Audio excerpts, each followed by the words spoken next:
दिवस उगवला. त्याची पिवळी किरणं डोंगरावर उतरली. देवानं भिजलेली फुलं स्नान घातलेल्या मुलाप्रमाणे दिसू लागली. सह्याद्री जागा झाला. पाखरं फांदी फांदीवर गाऊ लागले. दुर्गाने डोळे उघडले. यमू जवळच बसला होता. अंघोळ करून आला होता. येता येता 2 पानकोंबड्या मारून आणल्या होत्या आणि जाळ करून तो त्या भाजत बसला होता.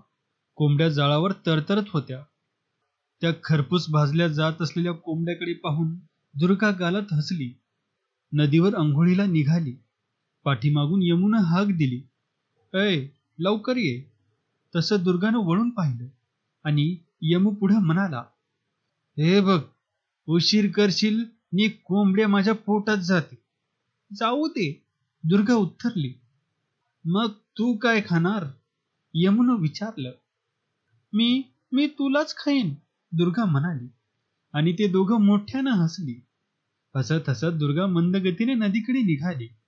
यमूची नजर तिच्या पाठीवर स्थिर झाली. दुर्गाची ती पाठमोरी आकृती पाहून यमूचं मन धुंद झालं. दुर्गा आणि यमू त्या घनदाट जंगलात आज 4 दिवस राहत होती. एका झाडाच्या 2 फांद्यावर आडवी लाकडं टाकून यमूने एक माळा तयार केला होता. रोज दुर्गाला त्या माळावर बसून तो यंकूकडे जात होता. यंकूला भेटून भाकरी घेऊन येत होता. रोज चटणी, खरडा, शेंगा ही नव्या बातम्या आणीत होता. यंकू तर जवळजवळ नजरकैदी झाला होता. विलासरावाचा एक माणूस त्याच्या पाळतीवर होता. राव्या आणि बंड्या हे दोघे तर इरेलाच पडले होते. तुम्ही दुर्गाला दडवलीत असा इनामदाराने त्यांच्यावर आरोप केला होता, म्हणून ते खवळले होते. काय वाटेल ते करायचं, पण ती पोरगी पकडून इनामदारापुढे हजर करायची असा त्यांनी निर्धार केला होता. एकाही भिकाऱ्यांनी पाल मोडून जायचं नाही. ज्याला जायचं असेल त्यानं प्रथम दुर्गाला हजर करावी असं रंगराव पाटील म्हणत होता. त्या सक्त हुकमानं सारे भिकारी हैराण झाले होते. अडकित्यात सुपारी सापडावी तशी त्यांची अवस्था झाली होती. त्यांना दुर्गा कुठंतरी गेली एवढंच ठाऊक होतं, पण ती कुठं आहे हे कोणालाच कळत नव्हतं. दुर्गा लवकर सापडावी, आपली सुटका व्हावी म्हणून काही भिकारी प्रयत्न करीत होते. पाऱ्या डवऱ्याला तर चेवच आला होता. तो यंकूवर सूड घेण्यासाठी राव्या आणि बंडू यांना मदत करीत होता. तो दिवसभर झोपत होता आणि रात्रभर यंकूच्या पालावर पहारा देत होता आणि यमू सर्वांना चकवीत होता.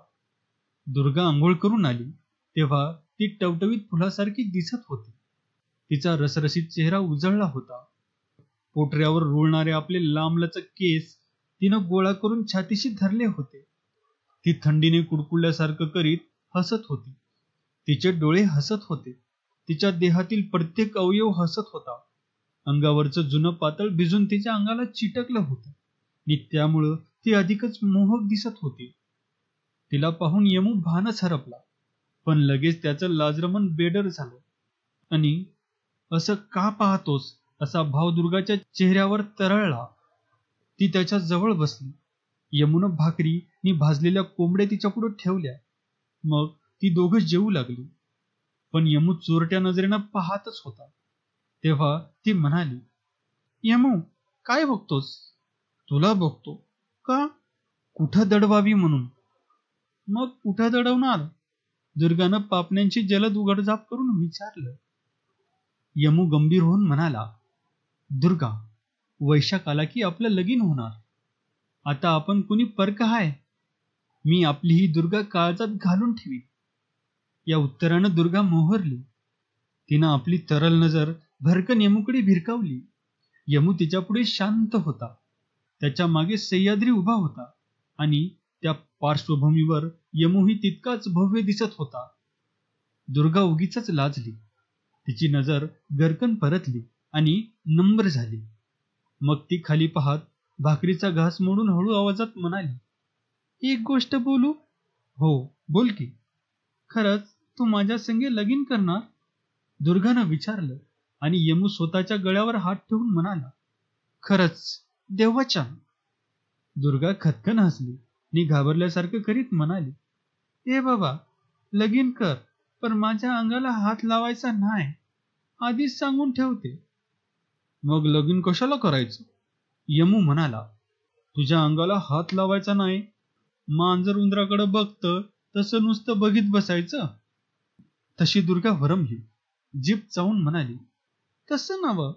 हात लावायचा नाही म्हणजे तू आम्हाला मारायचं नाही, कळलं का? मी तुला जन्मात कवच मारणार नाही, यमू म्हणाला. लगीन झाल्यावर मी तुला तळहातावरच्या फोडावानी जपीन. मला टाकून कुठं कुठं जाणार नाहीस? दुर्गानं संतुष्ट होऊन विचारलं. यमू म्हणाला, मी तुला टाकून कुठं जाणार नाही. आणि माझ्या बापाला अंतर देणार नाहीस? पुन्हा दुर्गानं प्रश्न केला. यमू उत्तरला, त्याला बी जपीन. अगदी खरं? होय, देवचन. मग घे परमान. यमू पुढ्यातील भाकरी चटकन उचलून धरून म्हणाला, खोटा पडलो तर ही भाकरी मला कुठे मिळणार नाही. यमूच्या त्या शब्दाने दुर्गा पुलंकित झाली.